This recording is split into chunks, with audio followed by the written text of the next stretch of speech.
नमस्कार दोस्तों, सुविचार से आरंभ में आपका स्वागत है।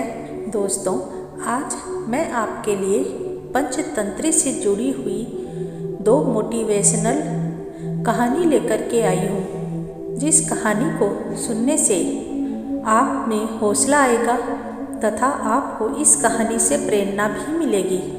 दोस्तों, अगर आप मेरे YouTube चैनल पर नए हैं तो मेरे YouTube चैनल को सब्सक्राइब करें और मेरी वीडियो को लाइक करें और बेल आइकन पर क्लिक अवश्य करें। तो चलिए आइए सुनते हैं ये 2 मोटिवेशनल रोचक कहानी। पहली कहानी है बंदर और लकड़ी का खूंटा। एक समय शहर से कुछ ही दूरी पर एक मंदिर का निर्माण किया जा रहा था। मंदिर में लकड़ी का काम बहुत था, इसलिए लकड़ी चीरने वाले बहुत से मजदूर काम पर लगे हुए थे। यहाँ वहाँ लकड़ी के लट्ठे पड़े हुए थे और लट्ठे पर शहतीर चीरने का काम चल रहा था। सारे मजदूरों को दोपहर का भोजन करने के लिए शहर जाना पड़ता था, इसलिए दोपहर के समय 1 घंटे तक वहाँ कोई नहीं होता था। एक दिन खाने का समय हुआ तो सारे मजदूर काम छोड़कर चल दिए। एक लट्ठा आधा चीरा रह गया।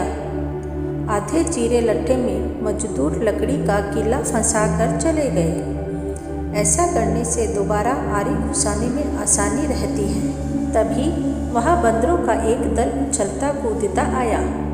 उनमें एक शरारती बंदर भी था, जो बिना मतलब चीज़ों से छेड़छाड़ करता रहता था। पंगे लेना उसकी आदत थी।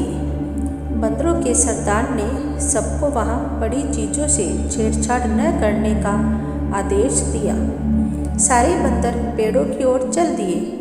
वह शैतान बंदर सबकी नज़र बचाकर पीछे रह गया और लगा अड़ंगेबाजी करने। उसकी नज़र अति चीरे लट्ठे पर पड़ी।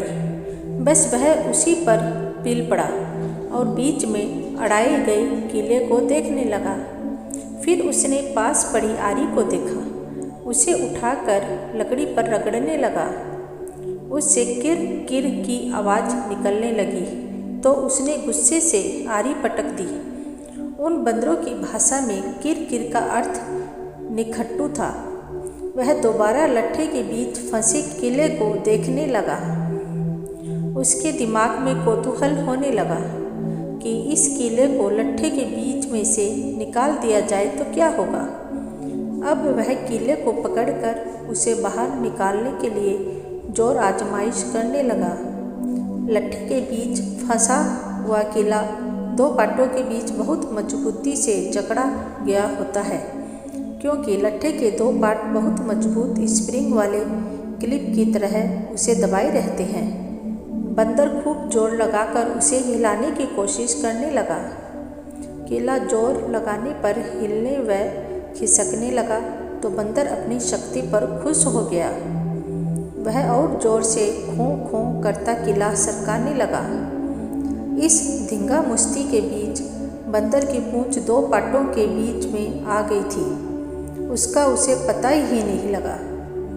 उसने उत्साहित होकर एक जोरदार झटका मारा और जैसे ही कीला बाहर खींचा, लट्ठे के 2 चीरे भाग फटाक से क्लिप की तरह जुड़ गए और बीच में फंस गई बंदर की पूंछ। बंदर चिल्ला उठा। तभी मजदूर वहां लौटे। उन्हें देखते ही बंदर ने भागने के लिए जोर लगाया तो उसकी पूंछ टूट गई।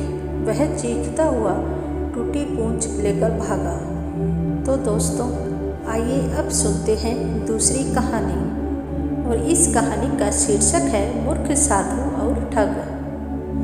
एक बार की बात है, किसी गांव के मंदिर में देव शर्मा नाम का एक प्रतिष्ठित साधु रहता था। गांव में सभी उसका सम्मान करते थे। उसे अपने भक्तों से दान में तरह तरह के वस्त्र, उपहार, खाद्य सामग्री और पैसे मिलते थे। उन वस्त्रों को बेचकर साधु ने काफ़ी धन जमा कर लिया था। साधु कभी किसी पर विश्वास नहीं करता था और हमेशा अपने धन की सुरक्षा के लिए चिंतित रहता था। वह अपने धन को एक पोटली में रखता था और उसे हमेशा अपने साथ लेकर ही चलता था।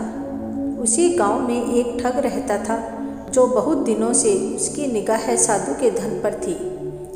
ठग हमेशा साधु का पीछा किया करता था, लेकिन साधु उस गठरी को कभी अपने से अलग नहीं करता था।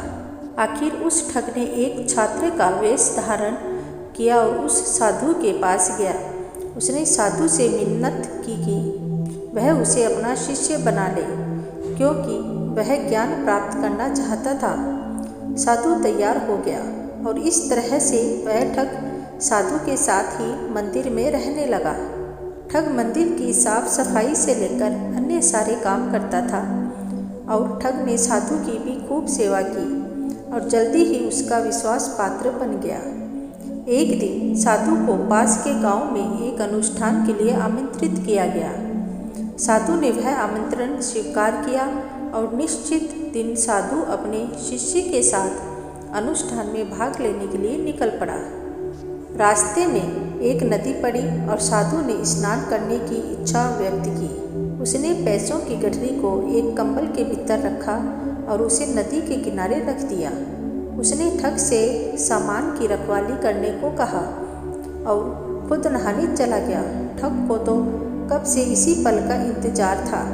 जैसे ही साधु नदी में डुबकी लगाने गया, वह रुपयों की गठरी लेकर चंपत हो गया।